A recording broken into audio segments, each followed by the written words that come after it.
Another dua, Allahumma inni as'aluka al-huda wat-tuqa wal-afafa wal-ghina. That, oh Allah, I ask you for guidance.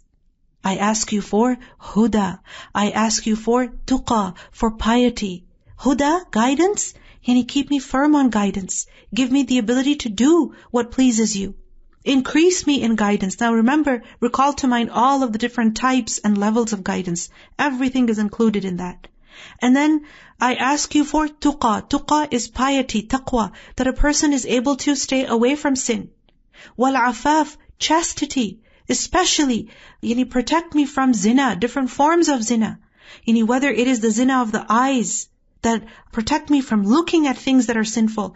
Zina of the ears, Ya Allah, protect me, grant me chastity. And also I ask you for ghina, for sufficiency. Ghina means wealth, and give me sufficient wealth that makes me independent of people. And then ghina is also real richness, which is the richness of the heart, satisfaction.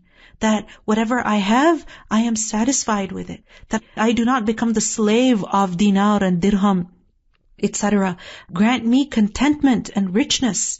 The Prophet ﷺ said that Allah loves a slave who is pious, who is free of want, meaning who is content. At-taqi al-ghani, Allah subhanahu wa ta'ala loves the slave who is like that.